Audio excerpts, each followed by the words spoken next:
point which I am going to highlight is subject matter mastery. Before delivering the content and before delivering the subjective material, make sure that you are well prepared with your subject or topic, whatever you are going to teach in the class. Right? See, if any of the student asks any of the question during the class, make sure that you should all have such a deep knowledge over your subject or your topic that you can clear all the doubts of the student without using phone as well as even notes. That is why it is essential to have the subject matter mastery. Second is develop your own curriculum, lessons and teaching methods. The point is self-descriptive in itself.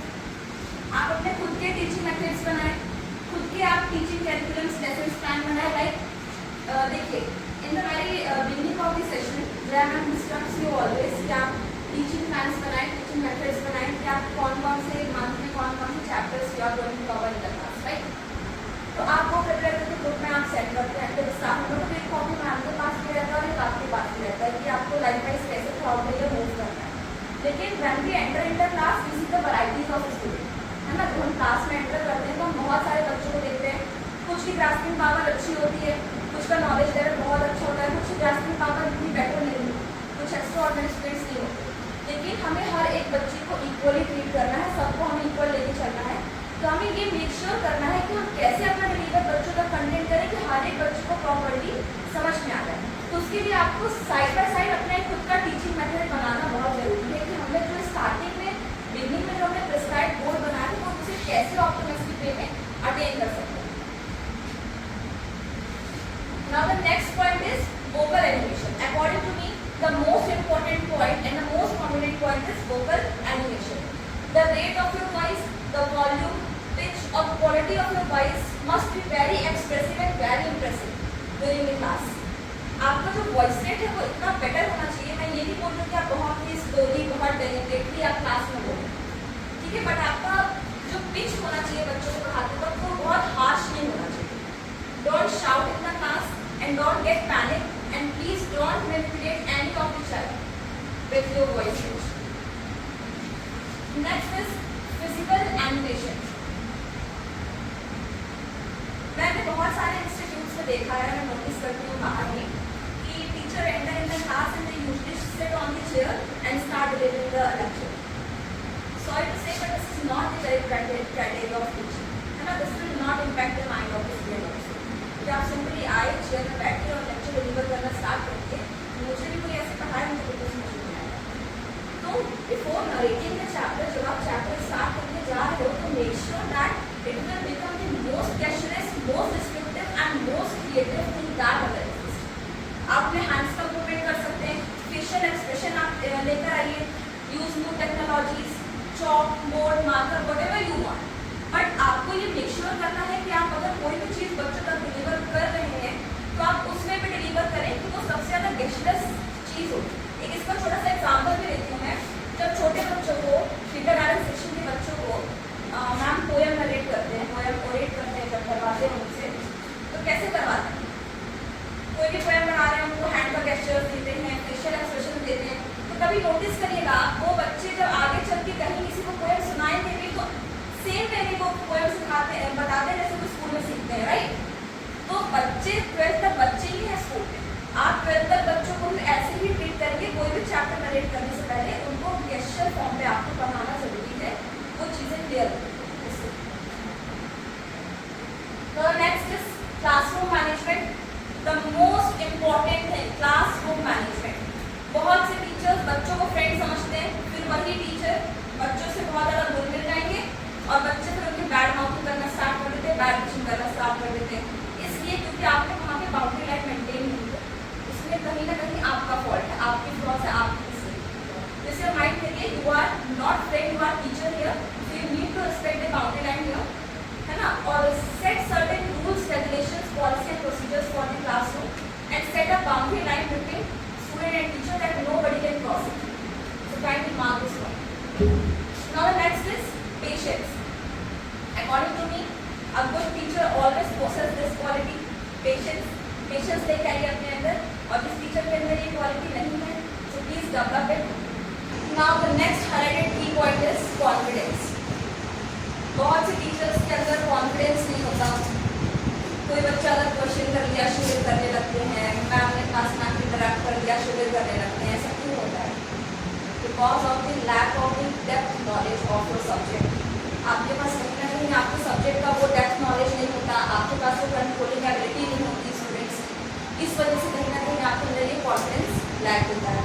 तो please इसको mark करिए point को। And yes, the very most important point is confidence में, अगर आपसे class में by chance कोई गलती हो जाती है, कोई फ्लॉज या कोई मिस्टेक आपसे हो जाता है, ठीक है, ह्यूमन एरर सबसे होते हैं, अगर आपसे हो गया या फिर कभी ना कभी ऐसा होता है कि हमसे ज़्यादा टीचर से ज़्यादा नॉलेज, स्टैटिक नॉलेज बच्चों के पास होता है क्योंकि वो लर्निंग स्टेज में होते हैं, तो वो कभी अगर क्लास में आपको इंटरप्ट कर दिए और बोल दिए, है ना, take it as a confident thing कि आपको ये नहीं कि आप बच्चों से वहाँ पे आप लड़ने बैठ जाएं कि आप उनको मेस कर दो, उनके साथ पूरा chaos क्लास में क्रिएट कर दो। कई सारे टीचर्स ऐसे करते हैं कि I am the superior and you are the inferior, ये क्लास में बिल्कुल नहीं करता, ठीक है। तो अगर कहीं पे मिस्टेक हो जाती है तो accepted, this is the best quality that teachers possess with itself. Now compassion for students, प्यार करिए अपने बच्चों से।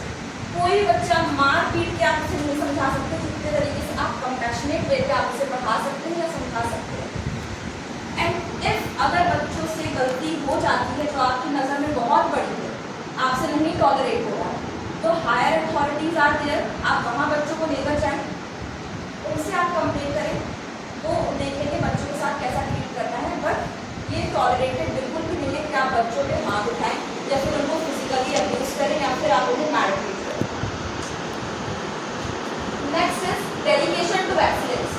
ये मैं हमेशा हर टीचर के अंदर, केवल not only the teachers of Nalanda school, मैं हर टीचर्स के अंदर ये कहीं ना कहीं क्वालिटी चाहूँगी कि ये क्वालिटी उनमें आए। What quality I am talking about? Her teacher जाता है और सब्जेक्टिव मटेरियल पढ़ा के चला आता है, ये सिर्फ टीचर का काम नहीं होता। समटाइम्स स्टूडेंट्स को ज़रूरत होती है कि आप उन्हें इंस्पायर करें, मोटिवेट करें, क्योंकि जो 15 से 25 ईयर की एज होती है ना, ये पूरी लाइफ होती है, केवल ये एक एज नहीं होती। यही में बच्चों के अप एंड डाउन आते हैं, सारे फ्लॉस करते हैं बच्चे, और 15 से 20 ईयर्स की एज तो उनकी एक ऐसी नाजुक स्टेज होती है ना, सॉफ्ट एज होती है जहाँ पे उनकी प्यूबर्टी की एज आती है। तो आप उनको काइंडली प्लीज़ उनको बहुत ही पोलाइटली हैंडल करें, हार्श तरीके से हैंडल आप उन्हें बिल्कुल ना करें, और उनको लाइफ के बारे में भी बताएं कि कैसे जब हम लाइफ में आगे बढ़ेंगे तो अप एंड डाउन आएंगे, कौन कौन से आप एग्जाम्स आपके सामने करियर अपॉर्चुनिटीज है जो आप दे सकते हो, ठीक है। नॉट एवरी टाइम कि आप हर टाइम उन्हें जाओ तो एक्सप्लेन करो, अपना सब्जेक्ट भी बताओ, सब्जेक्ट ही एक्सप्लेन करो, but once in a week you can do that. इससे बच्चों का जो मोटिवेशन लेवल है ना, वो हमेशा हाई रहता है। Bring out student opinions. Civics पढ़ा रहे हो आप, हिस्ट्री का कोई चैप्टर ले रहे हो, कोई सा भी आप सब्जेक्ट पढ़ा रहे हो, साइंस, एसएसटी, एनीथिंग, स्टूडेंट्स के ओपिनियन लेना बहुत ज़रूरी है। प्रेसिडेंशियल इलेक्शन क्यों ज़रूरी है, आपके अकॉर्डिंग क्या होना चाहिए, डेमोक्रेटिक कंट्री में से कौन कौन से पॉइंट है जो आपके अकॉर्डिंग इंक्लूड होने चाहिए, लॉज में से कौन कौन से प्रोविजन है जो इंक्लूड होने चाहिए अभी तक नहीं है। इससे बच्चों का स्टैटिक और रिसर्च माइंड डेवलप होता है। जब आप बच्चों से क्वेश्चन पूछते हो ना, तो कहीं ना कहीं रिसर्च फील्ड में जाते हैं, और अगर बच्चे का अभी से माइंड रिसर्च की तरफ डेवलप होने लगा ना, तो it's the best thing ever. तो आप बच्चों से डिस्कस करिए चैप्टर स्टार्ट करने के पहले उनकी आइडिया। नेम है, अगर सिविक्स का मैं कोई टॉपिक देती हूँ और चैप्टर का नेम है कि डेमोक्रेटिक कंट्री, कॉन्स्टिट्यूशनल लॉज, तो आप बताओ स्टूडेंट्स से, आप पूछ सकते हो कि आप बताओ आपके अकॉर्डिंग से कौन कौन से पॉइंट्स जो कि डेमोक्रेटिक कंट्री में होने चाहिए, और हमारी कंट्री तो as you all know that India is democratic country, तो ऐसे कौन कौन से पॉइंट है जो अभी मिसिंग है यहाँ पे, या फिर मैंने बताया लॉज में फंडामेंटल राइट्स जैसे हो गए, जैसे कौन कौन से प्रोविजन है जो होने चाहिए और नहीं है। जैसे आज ही मैं 10th क्लास में जब पढ़ा रही थी, तो बच्चे ने मेरे से क्वेश्चन पूछ लिया कि ma'am according to article 40 right to equality तो सबके पास है, फिर रिजर्वेशन क्यों है? तो बच्चे का कहीं ना कहीं वो रिसोर्स माइंड डेवलप हो रहा है, तब बच्चा आस्क कर रहा है ना क्वेश्चन, तो आपको ये करना है, ठीक है। स्टूडेंट्स की ओपिनियन को भी क्लास में लेकर आना है, और ये आप तभी कर पाएंगे जब आप वेल प्रिपेयर्ड होंगे अपने सब्जेक्ट के साथ। Now the subject you are teaching, first point में मैंने कवर कर दिया कि सब्जेक्ट मैटर मास्टरी के साथ आपको तभी सब्जेक्ट मैटर मास्टरी आएगी when you love the subject which you are going to teach in the class and which you chooses to teach, ठीक है। Now these are the some points which I mentioned here. Please take a look. Jump out of the box. Do not be over attentive. And the last one is, yes, if you are having a bad day, don't let it show. If you are upset or angry, don't let it show. You need to be the superhero figure. Yeah, that is the main point. You are mature enough. आप समझ सकते हैं point की depth क्या है. अगर आपका दिन अच्छे से नहीं गुजरा, घर में कोई इशू हो गए, यहाँ पे कोई इशू हो गए, तो बच्चों में फ्रस्ट्रेशन नहीं निकालना है. ठीक है? So this is all about today. If you want to ask me any of the question, you can.